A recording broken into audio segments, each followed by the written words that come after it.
Buenos días, agradecemos a los asistentes a este webinar sobre el convenio de imposición Chile-Brasil. Yo soy Omar Morales, abogado de Mont. Camila Gibert es abogada brasileña de Mont también. Y Rogerio Díaz es contador de Mont Brasil. La particularidad de este webinar va a ser que se proyectará en castellano y se va a explicar en portugués. Eh, Al final vamos a dejar un espacio para preguntas y según sea la consulta, seré yo, será Camila o será yo Rogerio quien la pueda responder. Eh, Así es que muchas gracias por su interés y damos inicio. Camila, por favor. Graças, Omar. Bom, como disse o Omar, vou falar em português e no final as perguntas não tem problema se for em espanhol, ele pode responder. Se for em português, respondo eu. A gente se coordena por aqui e vamos mesclando os idiomas. É, o foco dessa apresentação hoje é essencialmente prático, então entender onde se tributa, quem pode tributar, quando há limitação de retenção na fonte, quando há possibilidade de crédito e quais as cautelas são necessárias para empresas chilenas que pretendem atuar no Brasil e para empresas brasileiras que pretendem atuar no Chile.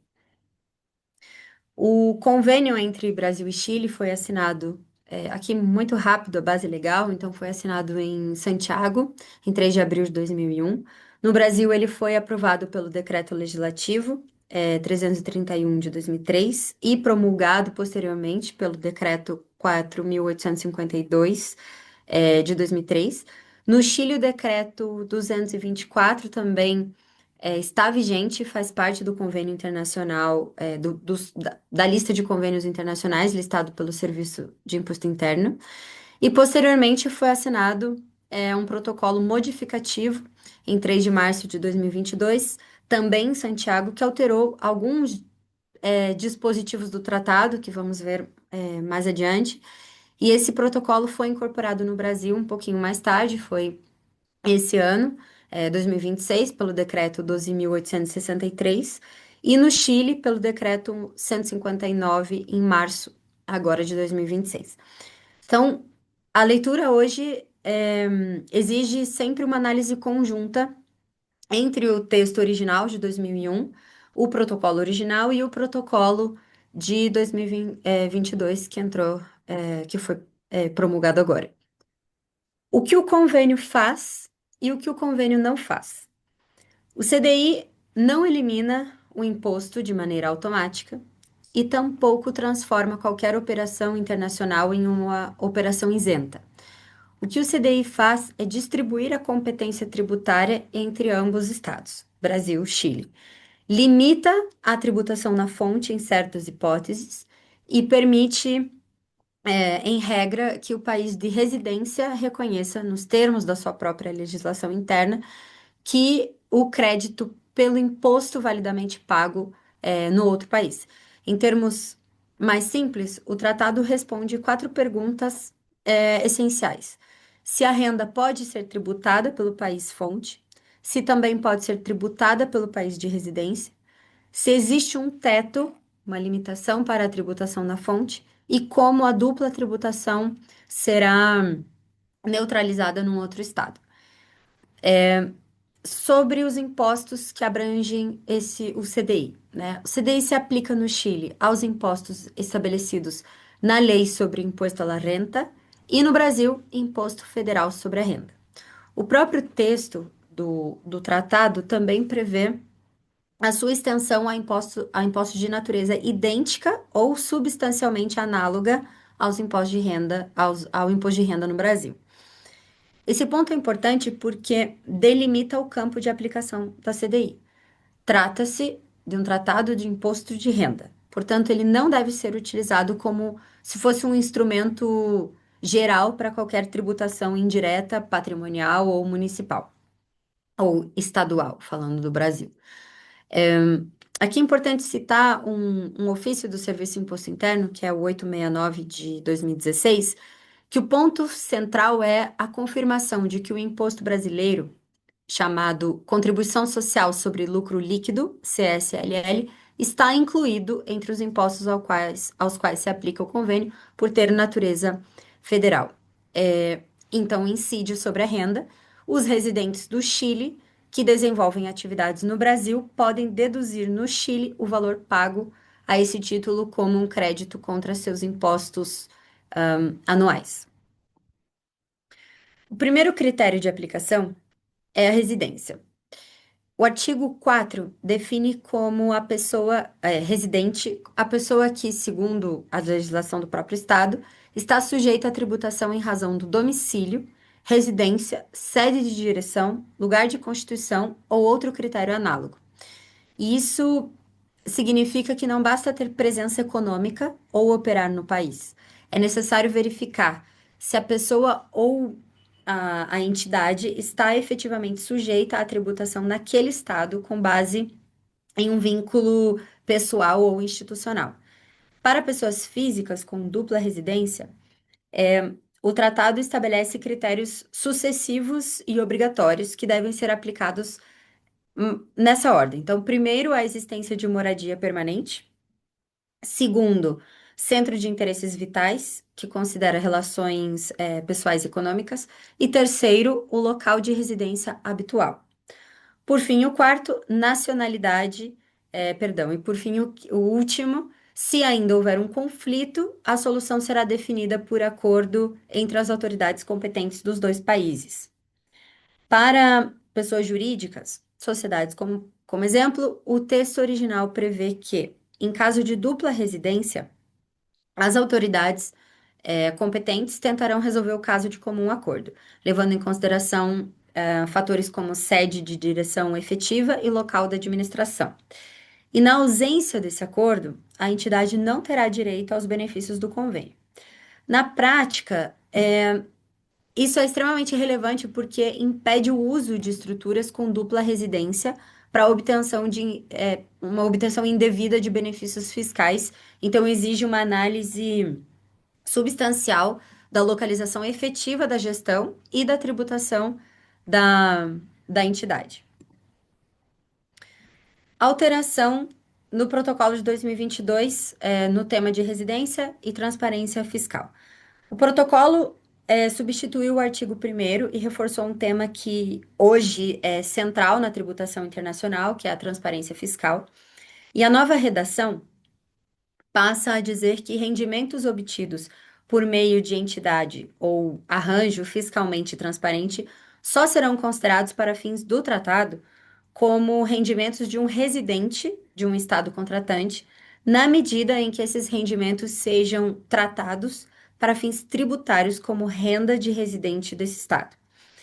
Isso é muito relevante, principalmente para fundos, holdings transparentes e estruturas híbridas.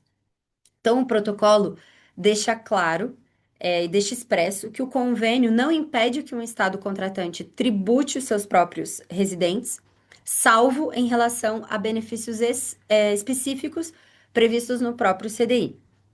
Aqui listo eles. Artigo 9, que prevê ajustes correspondentes a empresas associadas, mesmo grupo, procedimentos amigáveis para eliminação e conflito de tributação, no artigo 24, e regras específicas de não discriminação e troca de informações.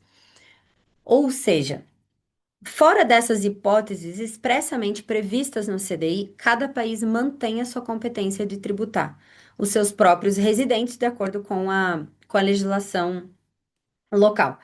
Aqui outro exemplo é o ofício 1522/2019 do Serviço de Imposto Interno, que resolve que, embora uma sociedade de profissionais que tribute nos termos do artigo 42, número 2, a lei do imposto de renda, não se qualifique como residente para fins do convênio, por não estar sujeita a impostos anuais por si mesmo, seus sócios, pessoas físicas, podem invocar os benefícios do acordo. Assim, os sócios chilenos têm o direito de utilizar como crédito contra seus impostos pessoais no Chile os impostos pagos no Brasil pela sociedade, desde que comprovem a sua própria residência no Chile e cumpram o procedimento da declaração de imposto de renda por meio do formulário 22. Segundo critério de aplicação, é o estabelecimento permanente. O... No texto original, o estabelecimento permanente é um lugar fixo de negócios por meio do qual uma empresa realiza, no todo ou em parte, a sua atividade. O tratado lista como exemplos a sede de direção, a filial, o escritório, a fábrica, a oficina, a mina, o poço de petróleo ou gás, pedreira e outros locais ligados à exploração de recursos naturais. E também inclui a obra de construção, instalação e montagem, cuja duração exceda 6 meses, computando-se para esse fim de atividade de supervisão relacionada.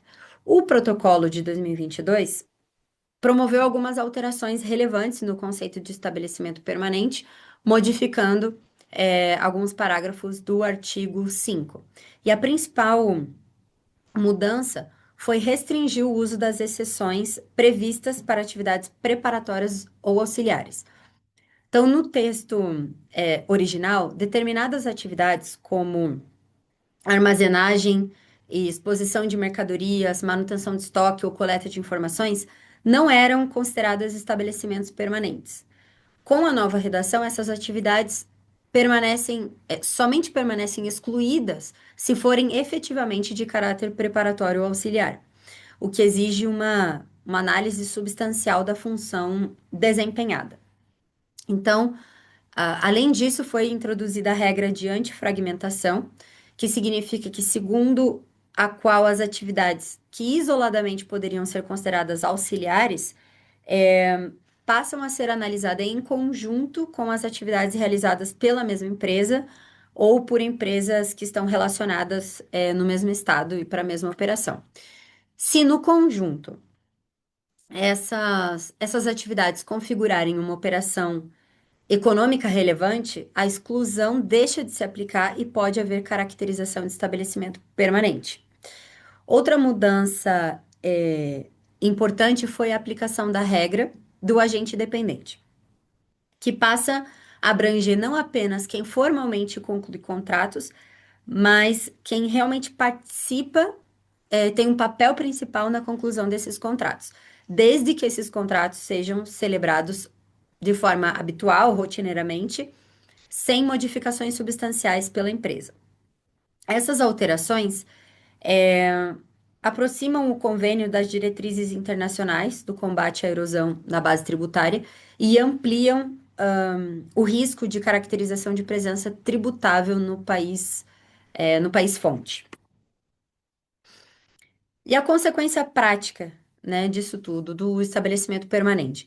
A existência ou não do estabelecimento permanente é determinante para a tributação de lucros empresariais, por exemplo. De acordo com o artigo 7, os lucros de uma empresa só podem ser tributados no estado de residência, salvo se a empresa exercer atividades no outro estado por meio de um estabelecimento permanente ali situado. Então, caso exista estabelecimento permanente, o estado da fonte passa a ter competência para tributar os lucros atribuíveis a esse estabelecimento, o que implica a necessidade de apuração de resultados segregados, como se como se o estabelecimento fosse uma entidade autônoma. Isso exige a aplicação de critérios econômicos para atribuição de receitas e despesas, semelhantes à lógica de preços de transferência. Na prática, isso significa que a simples existência de presença econômica relevante, seja por meio de estrutura física, seja por atuação de agentes, pode deslocar a parte da tributação para o país fonte. E após o protocolo de 22, essa análise se tornou mais sensível, porque as estruturas que antes não eram consideradas estabelecimento permanente podem passar a ser enquadradas nessa condição, especialmente quando há atuação comercial contínua no país sem uma formalização jurídica, por exemplo. E um exemplo prático é o ofício 2227, Serviço Imposto Interno, que determina que os pagamentos por serviços de hotelaria e alimentação prestados no Chile a trabalhadores de uma empresa brasileira são regidos pelo artigo 7 relevante, relativos a lucros empresariais. Considerando que a empresa prestadora é chilena e não configura um estabelecimento permanente no Brasil, tais rendas devem ser tributadas exclusivamente no Chile. E, em consequência, caso o Brasil retenha impostos de forma indevida, esses não podem ser obtidos como créditos no Chile. Deve, então, o contribuinte recorrer a um procedimento de acordo mútuo com o Estado.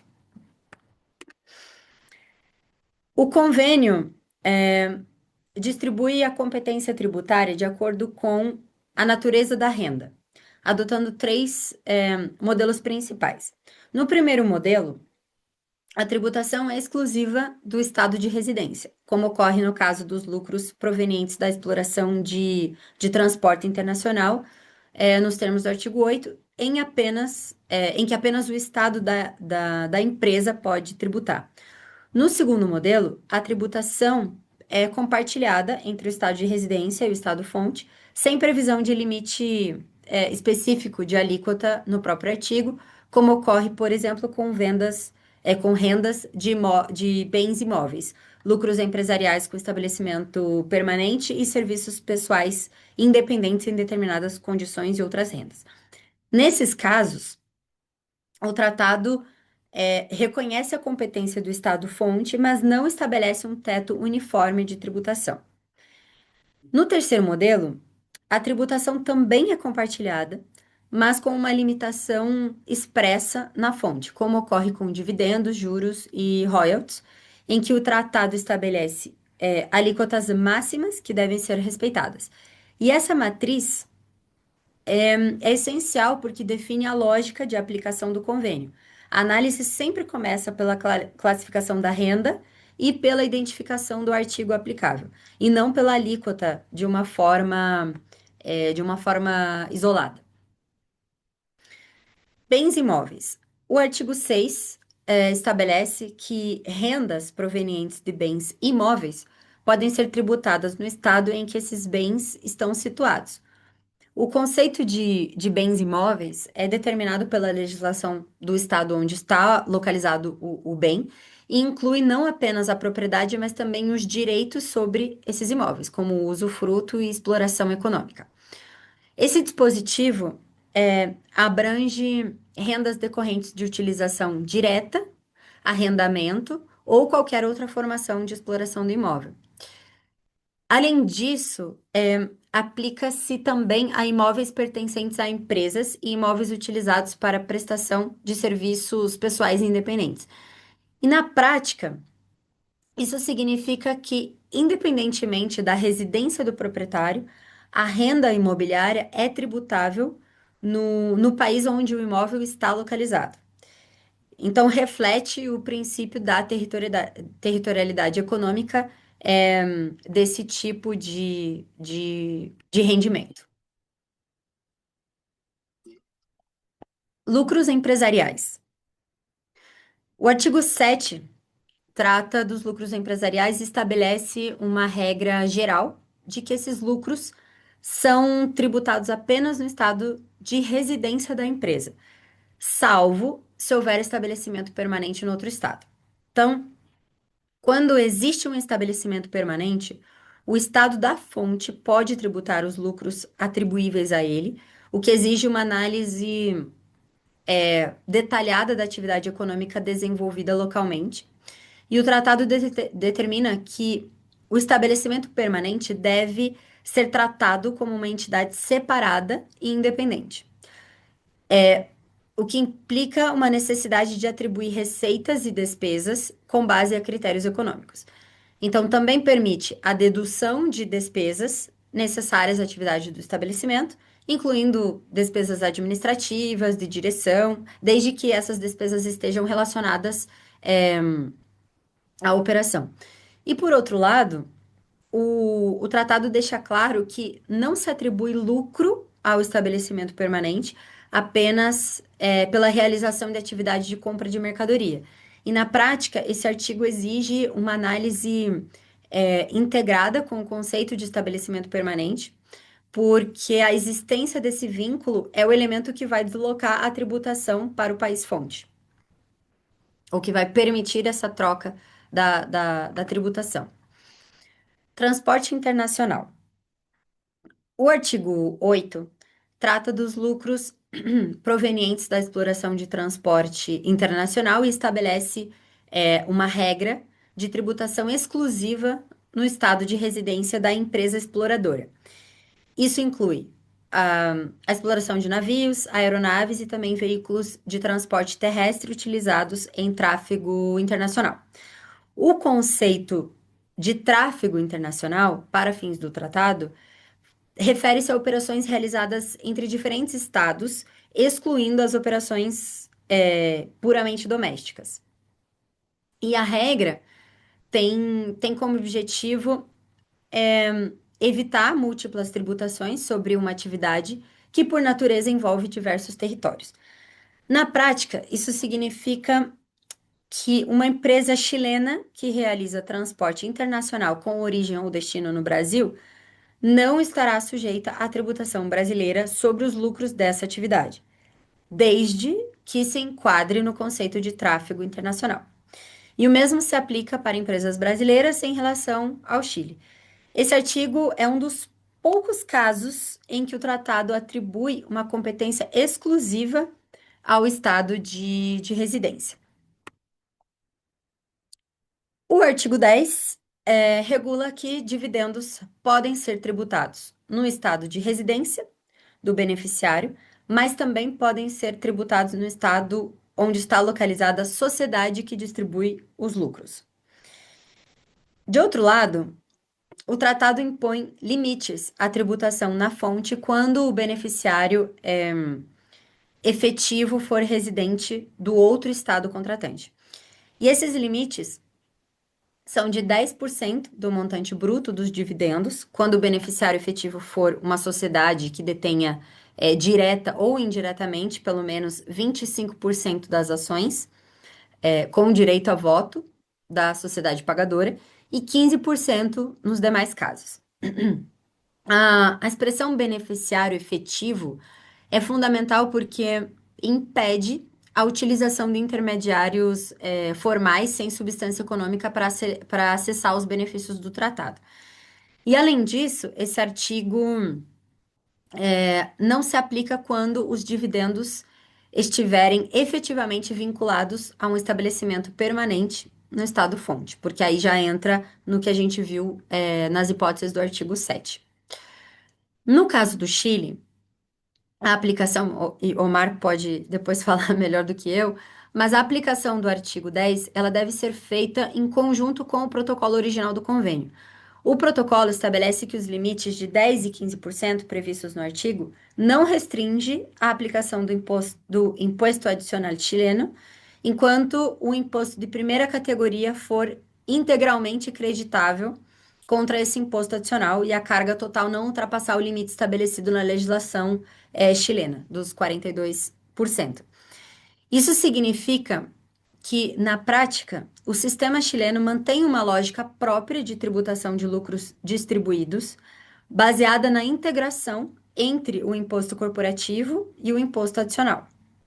Então, a carga total no Chile pode chegar a aproximadamente 35% em cenários de integração completa, inclusive superar esse nível em regimes parcialmente integrados, né?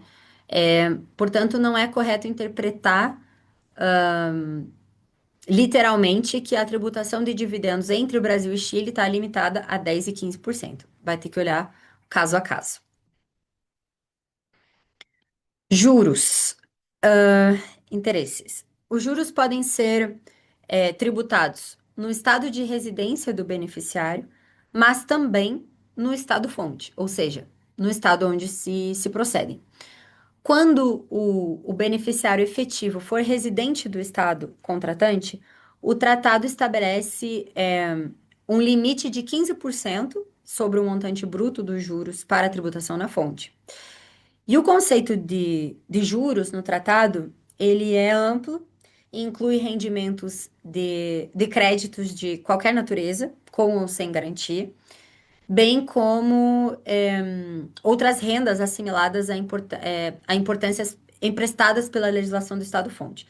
Então, o artigo também contém uma cláusula anti-abuso e prevê que o benefício do limite de alíquota não se aplica quando o crédito for estruturado com o propósito principal de obter vantagens do tratado, né? Quando simula alguma operação. E além disso, quando os juros estiverem efetivamente vinculados a um estabelecimento permanente ou base fixa no estado-fonte, é, aplica-se o regime previsto no artigo 714 e não no 11 em específico. Então, isso é fundamental a leitura, né, desses artigos. Um caso muito rápido, vamos pensar num financiamento. Então, uma empresa brasileira que paga US$ 100.000 de juros para uma empresa chilena, pelo artigo 11, o Brasil pode tributar na fonte com limite de 15%. Isso significa, então, uma retenção de US$ 15.000. No Chile, essa renda será tributada novamente, mas o imposto pago no Brasil pode ser utilizado como um crédito. Se não houvesse o tratado, a retenção poderia ser bem maior ou não haver uma coordenação adequada. E além disso, é importante verificar, né, se a operação não foi estruturada apenas para obter esse benefício do tratado, porque aí, nesse caso, a limitação pode ser negada. O protocolo original do convênio trata expressamente da remuneração sobre capital próprio, prevista na legislação brasileira, e estabelece que esses pagamentos, desde que dedutíveis para a determinação do lucro da pessoa jurídica no Brasil, serão considerados como juros. Então, artigo 11. Isso tem um impacto direto na aplicação do tratado, porque permite que esses valores sejam enquadrados no regime de juros, com a aplicação do limite de 15% na fonte, ao invés de serem tratados como dividendos.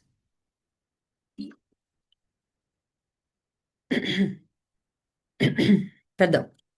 Sobre a perspectiva chilena, esses pagamentos são recebidos como uma renda financeira e normalmente tratados como juros, e, portanto, são sujeitos à tributação no Chile, conforme a legislação interna, com a possibilidade de utilização do crédito do imposto retido no Brasil dentro dos limites do sistema chileno.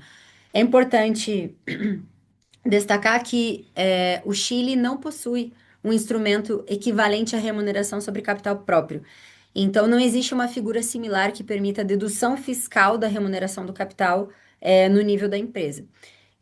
Portanto, esse tipo de pagamento deve ser analisado sempre como uma estrutura originada no Brasil, com efeitos tributários projetados no Chile, na forma de renda financeira. E na prática, isso pode representar uma alternativa eficiente do ponto de vista brasileiro, mas exige uma análise mais cuidadosa no Chile, especialmente em relação ao aproveitamento do crédito fiscal e a correta aplicação, né, a qualificação da renda. Avançando para o artigo 12, trata da tributação de royalties e foi diretamente modificado pelo protocolo de 2022. No, no texto original, havia uma alíquota única, 15% para a tributação na fonte. Com a alteração do protocolo, passou-se a prever duas alíquotas: 15% do montante bruto para royalties, decorrentes do uso ou do direito de uso de marcas, e 10% para os demais casos. O conceito de royalties inclui pagamentos por uso ou concessão de uso de direitos autorais, patentes, marcas, desenhos, modelos, fórmulas, processos secretos, informações relativas, à experiência industrial, comercial, científica, e além do uso de equipamentos industriais, comerciais ou científicos. E a correta classificação da renda aqui é essencial porque determina qual alíquota será aplicada. Além disso, assim como nos outros artigos, quando os royalties estiverem vinculados a um estabelecimento permanente no estado-fonte, o tratamento passa a seguir o regime dos lucros empresariais, que vimos anteriormente. Então, um exemplo rápido aqui também de royalties. Uma empresa chilena licencia tecnologia para uma empresa brasileira. o pagamento anual é de US$ 100.000. Nesse caso, estamos diante de uma renda que se enquadra no artigo 12 do convênio. Pelo tratado, depois da alteração de 2022, então temos que verificar se qual é a natureza do royalties. Se for uso de marca, a alíquota máxima na fonte será de 15%. E se for um outro tipo de royalties, como uma tecnologia ou know-how, a alíquota máxima será de 10%. Supondo que essa tecnologia, que seja uma tecnologia, o Brasil pode reter 10% na fonte, ou seja, US$ 10.000, e esse valor é pago no Chile com retenção. No Chile, essa renda será tributada novamente, porque a empresa é residente chilena, mas o Chile permite um crédito do imposto pago no Brasil, conforme a legislação interna. Então, o efeito do tratado aqui não é eliminar o imposto, mas limitar a retenção no Brasil e permitir uma compensação no Chile. Se não houvesse tratado, a retenção no Brasil poderia ser superior e não haveria essa garantia de crédito, em território chileno. E possui uma particularidade relevante em relação a serviços técnicos e de assistência técnica, previstas no protocolo original, né, de 2001, e o protocolo estabelece disposições do artigo 12 relativas aos royalties, se aplicam também a rendas provenientes da prestação de serviços técnicos e assistência técnica. Isso significa que diferentemente de outros tratados que tratam serviços apenas como lucros empresariais ou serviços independentes, nesse caso há uma equiparação específica para fins de aplicação do convênio. Então, no entanto, né, essa equiparação não é, não é automática para qualquer tipo de serviço. É necessário que o serviço tenha natureza técnica, envolvendo conhecimento especializado, transferência know-how, suporte técnico qualificado ou assistência com conteúdo técnico relevante. E na prática, essa qualificação é um dos pontos mais sensíveis do tratado, porque a classificação como royalty implica aplicação de retenção na fonte com base no artigo 12, o artigo anterior, enquanto a classificação como um serviço pode aplicar o artigo 7 ou 14. Então, dependendo da estrutura da operação, vai mudar a alíquota. E a análise da natureza do serviço, então, passa a ser determinante para definir a carga tributária aplicável. Um exemplo aqui: uma empresa brasileira contrata uma empresa chilena para prestar um suporte técnico especializado num valor de US$ 100.000. E aqui o ponto central: a carga tributária depende completamente de como esse pagamento é classificado. Se a autoridade fiscal entender que se trata de um serviço técnico enquadrado como um royalty, conforme o protocolo, o Brasil pode aplicar a retenção na fonte de até 10%. Então, isso significa US$ 10.000 serão retidos no Brasil. Se, por outro lado, esse mesmo serviço for tratado como um lucro empresarial, sem estabelecimento permanente no Brasil, não tem retenção na fonte. Ou seja, a diferença prática é sair de uma tributação de 10% para 0%. Depois, no Chile, a empresa será tributada normalmente sobre essa renda recebida, podendo utilizar o crédito do imposto pago no Brasil, caso tenha havido a retenção. Então, a classificação do serviço não é uma discussão teórica, ela vai definir diretamente se o custo fiscal no Brasil será de 0 ou 10%, que é muita coisa. O artigo 14 regula os serviços pessoais e independentes e estabelece que as rendas obtidas por residente de um estado contratante por serviços profissionais ou atividades independentes são, em regra, tributáveis apenas no estado de residência. Mas essa regra tem exceções. A primeira ocorre quando a remuneração é paga por residente do outro estado ou suportada por um estabelecimento permanente ou base fixa nesse outro estado. A segunda ocorre quando a permanência do prestador do outro estado excede 183 dias em qualquer período de 12 meses. E a terceira ocorre quando o prestador dispõe habitualmente de uma base fixa no outro estado para o exercício de suas atividades. Nessas situações, o estado da fonte passa a ter competência para tributar a renda. E esse artigo é particularmente relevante porque, especificamente para consultoria, serviços especializados, engenharia, auditoria, exigindo um controle mais rigoroso de presença física e de estrutura operacional. Então, isso pensando exercidas de forma transfronteiriça, né? O artigo 15 trata das remunerações decorrentes de trabalho dependente, ou seja, relações de emprego. A regra geral é que essas remunerações são tributadas no estado onde o trabalho é exercido. Mas existe uma exceção importante, conhecida como a regra dos 183 dias. Então, para que essa tributação permaneça apenas no estado de residência do empregado, existem três condições: permanência no outro estado, não pode exceder os 183 dias em 12 meses, remuneração deve ser paga por empregador que não seja residente do outro estado, e o custo da remuneração não pode ser suportado por estabelecimento permanente ou base fixa do empregador no outro estado. Se qualquer uma dessas condições não for atendida, o estado onde o trabalho é exercido passa a ter competência para tributar. Esse artigo é essencial para empresas que deslocam empregados, né, entre Brasil e Chile, principalmente em projetos temporários. Então, vamos a um exemplo. Um empregado brasileiro trabalha no Chile por 5 meses, 150 dias.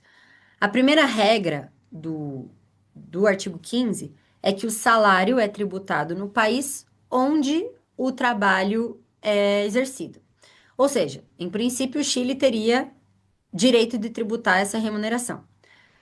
Mas o tratado cria uma exceção, e a exceção permite que a tributação continue apenas no país de residência do trabalhador, no caso, Brasil, desde que três requisitos sejam cumpridos simultaneamente. Nesse caso, o trabalhador não pode permanecer no Chile por mais de 183 dias dentro do período de 12 meses, e o salário deve ser pago pelo empregador que não seja residente no Chile. Se o pagamento vier de uma empresa chilena, esse requisito já deixa de ser atendido, né? E o custo do salário não pode ser suportado por uma entidade no Chile, como uma filial ou estabelecimento permanente, mesmo que o pagamento seja feito no Brasil. Se o custo for contabilmente alocado para a uma operação no Chile, esse requisito já não é cumprido. Então, os requisitos aqui têm que ser precisam ser cumulativos. Se os três forem atendidos, o Chile não pode tributar e a tributação fica apenas no Brasil. Se qualquer um deles não for atendido, o Chile passa a ter o direito de tributar essa remuneração. E na prática, isso é muito relevante porque muitas empresas acreditam que basta ficar menos 183 dias para evitar a tributação no exterior, e não é, porque tem que ter os requisitos cumulativos. Ganhos de capital. Os ganhos decorrentes de alienação de bens imóveis podem ser tributados no estado onde o imóvel está localizado. Os ganhos relacionados aos bens móveis pertencentes a estabelecimento permanente ou base fixa podem ser tributados no estado onde esse estabelecimento ou base está situado. Já os ganhos provenientes de alienação de ativos ligados ao transporte internacional seguem regra do artigo 8, portanto, tributados no estado de residência.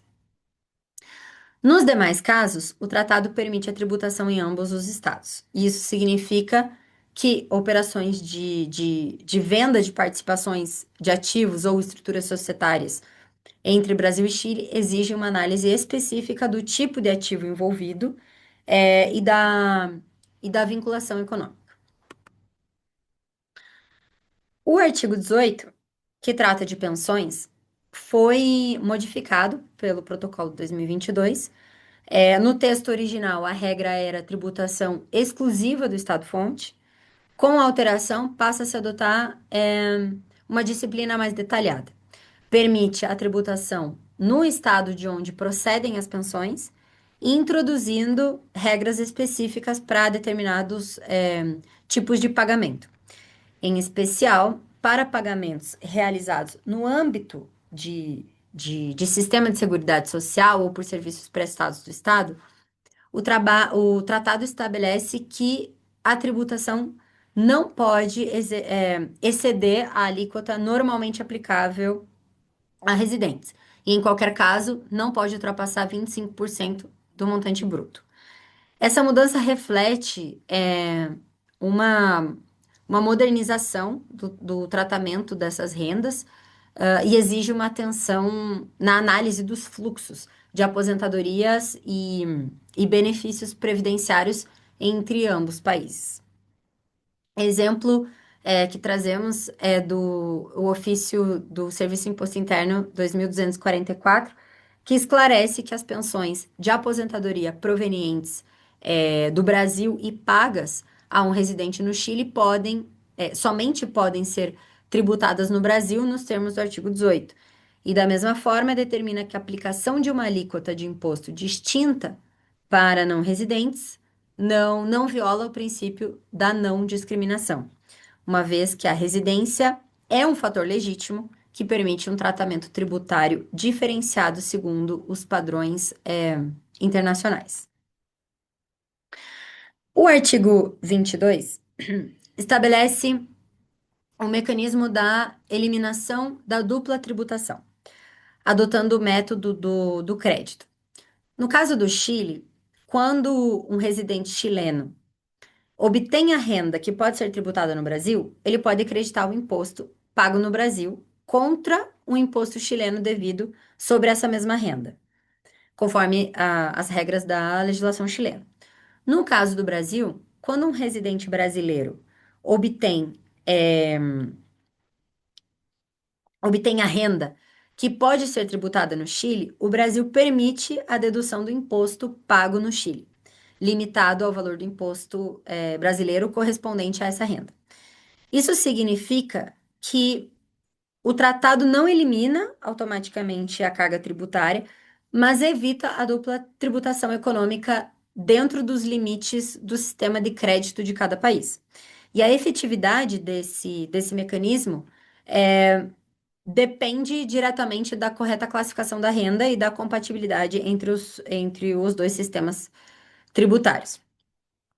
O ofício 2465 do Serviço de Imposto Interno aborda esse tema prático de uma maneira muito relevante, né, na aplicação de crédito de imposto pago no exterior. E nesse caso, o Serviço de Imposto Interno, analisou uma sociedade que mantinha contabilidade em dólares e havia pago impostos no Brasil em reais. O serviço concluiu que a conversão pode ser realizada diretamente entre a moeda em que o imposto foi pago e a moeda da contabilidade, sem necessidade de passar por pesos chilenos. E, além disso, estabelece que a data relevante para fixar a taxa de câmbio como regra geral, a data em que o imposto foi efetivamente pago. E esse critério é importante porque impacta diretamente o valor do crédito que pode ser utilizado no Chile. O protocolo 2022 introduziu, já passando para os slides finais agora, introduziu o artigo 26A, que trata da limitação de benefícios. Esse dispositivo estabelece que benefícios do tratado só podem ser concedidos a residentes que atendam determinados critérios, como qualificação, como pessoa elegível ou demonstração de atividade econômica substantiva. E o artigo incorpora uma regra de propósito principal, segundo a qual o benefício do tratado pode ser negado quando uma das principais finalidades da estrutura ou da transação for a obtenção desse benefício. Já falamos anteriormente, mas aqui agora está expresso no protocolo de 2022. E essa regra é uma mudança significativa porque limita o uso do tratado em estruturas artificiais ou sem substância econômica, exigindo uma análise mais rigorosa de finalidade e da realidade econômica de fato, né, dessas operações. O protocolo também atualizou os artigos 24 e 25, que tratam do procedimento amigável de troca de informações. Então, o procedimento permite que contribuintes submetam casos de dupla tributação às autoridades competentes dos dois países, dentro de um prazo de 3 anos, a partir da primeira notificação da medida que gera tributação indevida. A troca de informações foi ampliada para abranger informações relevantes para a administração tributária, inclusive aquelas mantidas por instituições financeiras, e essas mudanças aumentam a cooperação entre os dois países e reduzem o espaço é, para um planejamento agressivo, né, baseado na falta de transparência.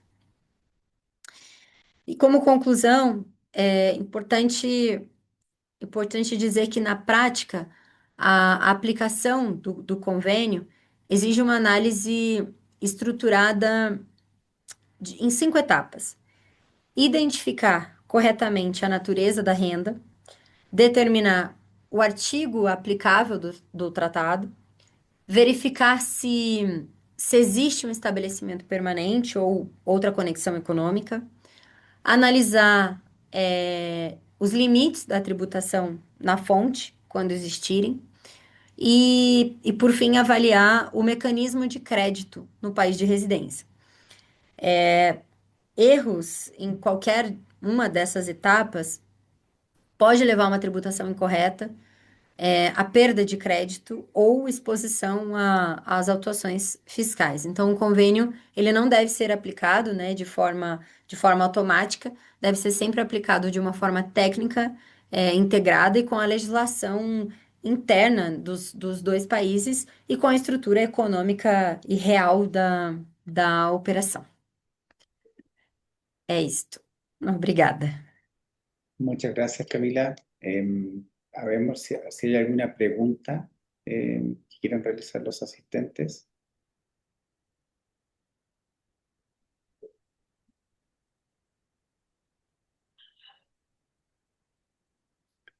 Pareciera que no. Vai ver se em el chat. Parece que não. Bueno, le agradecemos su atención. Muchas gracias, Camila. Muchas gracias, Rogerio. Pueden contactarnos por correo si quisieran hacer una consulta en seguimiento, una vez que puedan revisar también el material, o si quieren el material que les podemos compartir. Así que muchas gracias, que tengan muy buen día y tenemos en contacto y hasta luego. Graças a todos. Obrigada. Tchau, tchau.